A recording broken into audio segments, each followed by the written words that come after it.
I'm a young person. Either I've finished school or I've not finished school. I'm looking for what. I've said it severally. Our young people should know where to start from. How can I look into the environment? Let's look at Pakwach, Nebbi, and Zombo. Yeah. How can I look into that particular environment and say, this is what I can actually tap in for me to create myself a job, or maybe also create a job for others, for us to improve our lives? Say, let us not guess. Let us not act on rumors. When you don't have a plan, you have nothing to report. Which opportunities could be there? How many of you know how to care on EA? I think Do you yourself know? What are the opportunities you look at into maybe when it comes to the environment, and how these young people can use it to benefit themselves? We say it is important to work smartly, not working hard. Working hard was pre-colonial times. Sure. Let's go to Zoom. So do you eat the pepper or you eat food? So we need to shift from that mindset if we are to become better people. Can benefit from the different opportunities we like to explore. So with me, we decided to look into the environment and say, we live in the environment. How can this environment really help us in order to improve on our well-being? Not only that, how can really the environment help us to solve our problems? So with me on the panel is, do I call you doctor? I'm doctor in the making. Doctor in the making. Please introduce yourself to our audience. Yes, good evening, Elias. Yes, please. And everybody logging in. My name is Emilio Odongo Watum. I am by far one of the environment specialists from Greator NEBBI. And tonight we are here to talk about how young people can harness the environment to make a living. You know, doctors speak a lot of English, but harnessing is just how they can help you to make a living from the environment. Correct. But then, okay, let's drive this to, I'm a young person. Either I've finished school or I've not finished school. I'm looking for what to do. How can I look into the environment? Let's look at Pakwach, Nebbi, and Zombo. Yeah. How can I look into that particular environment and say, this is what I can actually tap in for me to create myself a job, or maybe also create a job for others, for us to improve our lives? I always say, let us not guess. Let us not act on rumors. I have said it severally. Our young people should know where to start from. When you don't have a plan, you have nothing to report. So government of Uganda has very many programs to support young people who have dreams. When you look at the natural setting in Greater NEBBI, the Pakwach belt has the mighty River Nile. Yes, yeah. It has all the opportunities that comes around it. Have you heard of kayaking as a sport? No. Do you know, before you continue, not to cut you short, do you know that the people of Pakwach derive their name Juna from that very river? Yes. But I don't feel like we have really used it that much. Thank you. Which opportunities could be there? You know, I want to start from, we say it is important to work smartly, not working hard. Working hard was pre-colonial times. Now we have to work smartly. One thing I've noticed that rallies people's emotions. There's nothing like sports. Now, water-based sports is something that you guys can harness in the Yonam belt for a lot of benefits. I believe you keep following what happens in Europe and America as in water-based sports. Water-based sports. One that stands out is kayaking. Kayaking is just this rowing of air. And that's what we Now, the question I always look at is, who is there to rally the young people? To get them. To tell them that, guys, how many of you know how to care on EA? I think Do you yourself know? I'm a Juna. But unfortunately, I don't know. Now, this is what I would want us to start from. Yeah. That is how to harness the natural So we put like environment. something like a competition for Course, yes.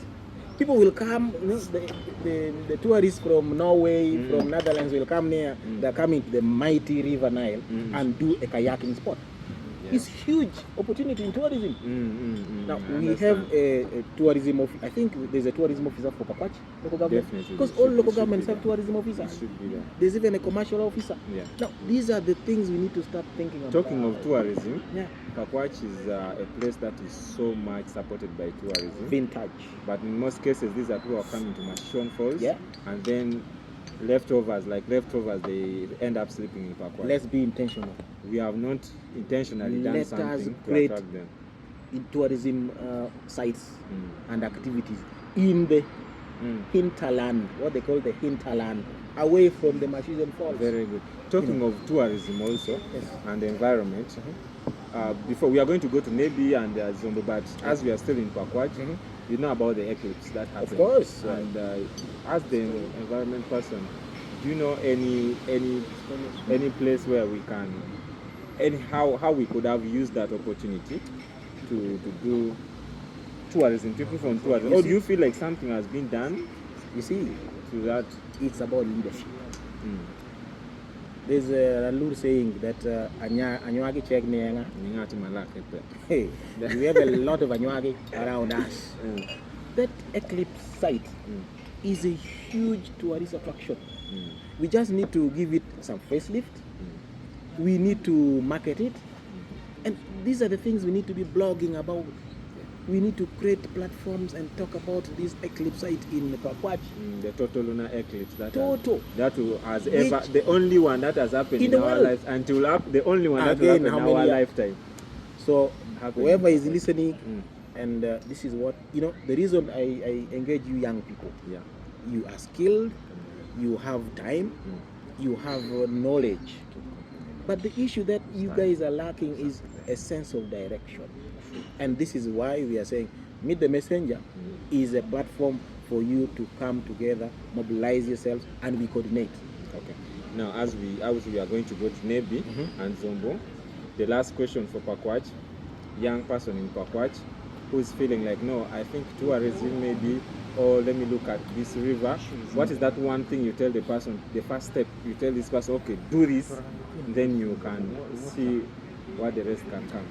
Me, I want to tell whoever young person is out there, reach out to me, because I am the messenger. With me, you'll get the guidance, the information, the referral you need. Recently, somebody, a young person, inboxed me, Emilio, I have an interview next Wednesday. Can you guide me on how I should go about it? I said, which area? It is marketing and whatever. I said, okay, this is the number of so-and-so.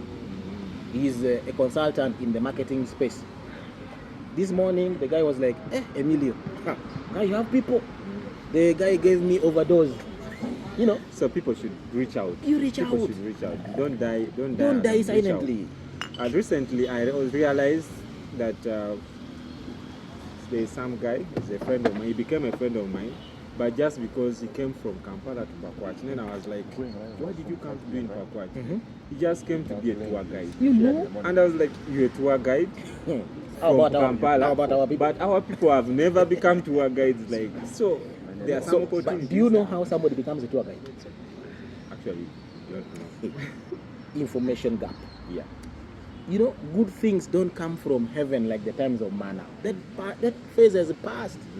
You need to put in resources to get something good. So if I want to become a tour guide, what do I do? There are entities that train.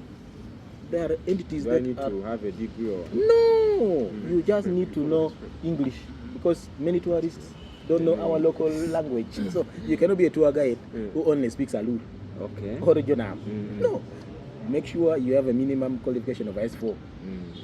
Now, that gives you a foundation of basic English for business. Now, you need the training. The training, there are entities that are accredited to offer this training. And by the way, we have Angara tours.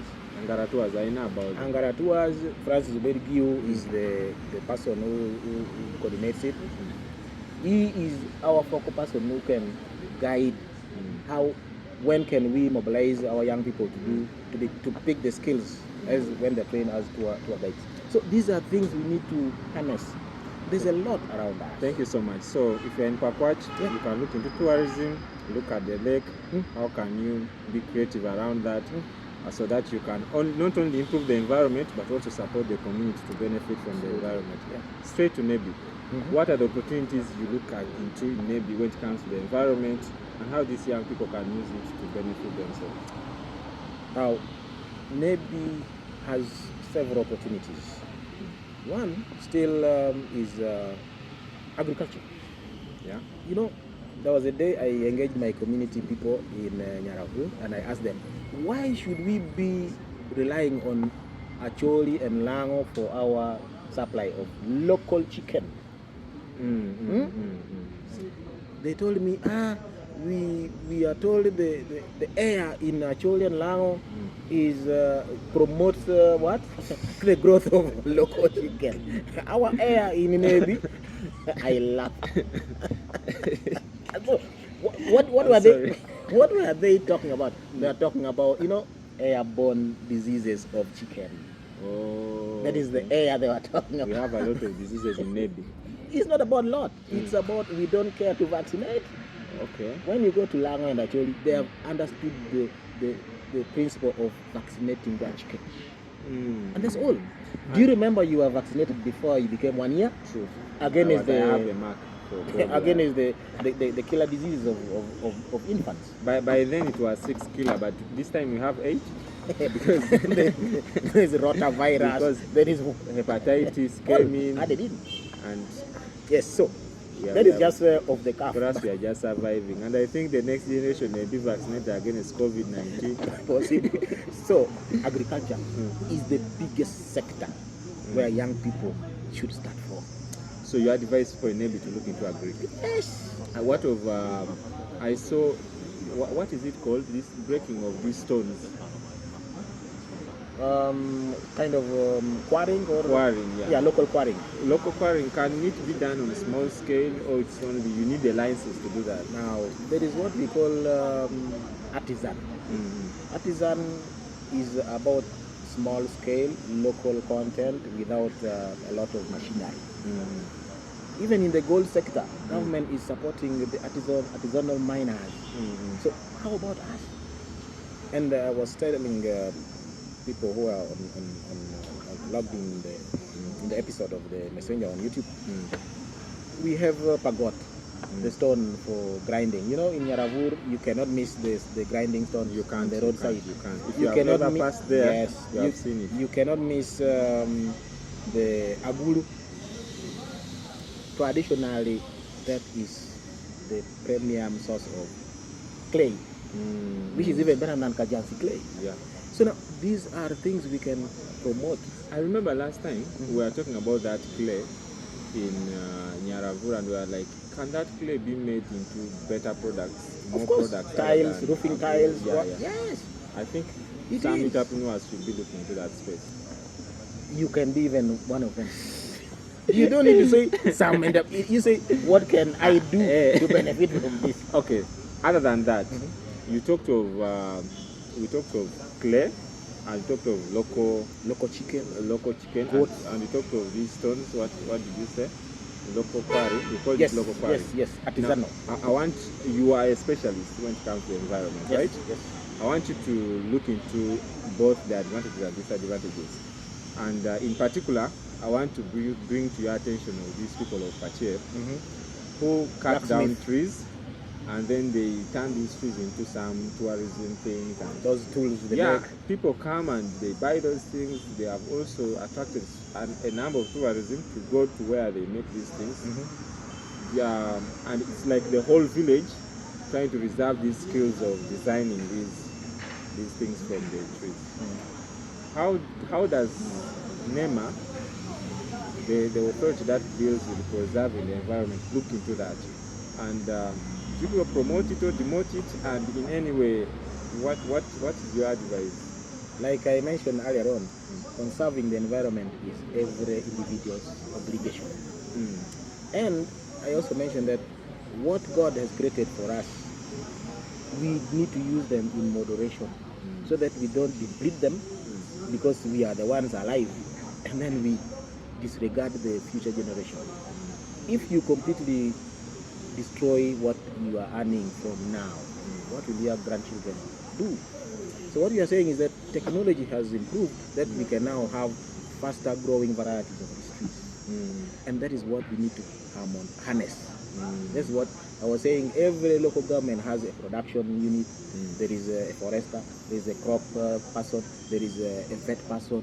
These are the people we need to keep close to ourselves. Meaning these guys are supposed to at least be planting these Yes, because in 2-3 years, what you have planted today is already adding value. So we don't need to behave like the proverbial story of like there is no tomorrow. I get you. So this is the principle of conservation. Use the resources God has given us in moderation, so that you also benefit from it and also add value. So you support the them next. as long as they are planting, they are replacing what they are using. Exactly. Yeah. And that is sustainable development. Okay. That is what we need to make sure everybody understands and appreciate. That what you are benefiting from now. I was giving an example of Alfred, that the mango tree in their compound was planted by his grandfather. Very good. And we have, if you have eaten it, all the grandchildren have enjoyed eaten, but all of you have not. In your old generation, have you not planted one? Yeah, I planted. How many? I've been planting trees every year, at least 10. Good. So on my birthday, that's how I celebrate my birthday. Now, how many young people are doing similar things? I don't know. Thank you. So this is, we all need to become messengers in that regard. So for me, when it comes to environment, every birthday, I don't celebrate my birthday by drinking or you plant trees. I plant trees. You are a millionaire. So soon you'll become like Elon Musk. Millionaire. May the blessing reach me. Sure. Let's go to Zumbo. Zumbo, what I know about Zumbo is the food basket of West Nile. That is true. Arua, it's from Zumbo. Pakwach, it's from Zumbo. Gulu from Zumbo. But when you check on economic status of Zumbo, it's not reflecting what it's doing. And when you check also the infrastructure of Zumbo, I don't want to go into government things about roads or what, but I really want to look at this young person in Zumbo who is trying to look into the agriculture of Zumbo, the environment of Zumbo, but in a very creative way, that he doesn't want to do the same system the old people have been doing, because probably it's not working, maybe, or else there's something the old people they are missing. What do you advise this young man to do? Still, it goes back to knowledge gap. I again say we have 3 challenges about our biases, the stereotypes we have, and the conditioning. You hear, I take degrees or adoka furupodu. So do you eat the pepper or you eat food? So we need to shift from that mindset if we are to become better people. There's an English phrase that if you want to get something, get your hands. Do you know the meaning of that statement? You cannot be just in your armchair and keep dreaming that food is going to drop from heaven. No. So let us get our hands dirty, young people, because that is what you will even be proud about. This is what I did. There's a lot of opportunity in Zombo, in agriculture. The best Irish grows there. The best beans grow there. And we have actually coffee. Premier Arabica. If you know, one thing I keep asking young people, every family has land that they say, okay, Emilio, this is your, even if it is half an acre, you can put your perennial crop there, coffee, konoti and pira pichia. You're already a millionaire. And you are preserving the environment while also helping. And in a coffee garden, you can plant other annual crops like these beans and the like. And already you're earning.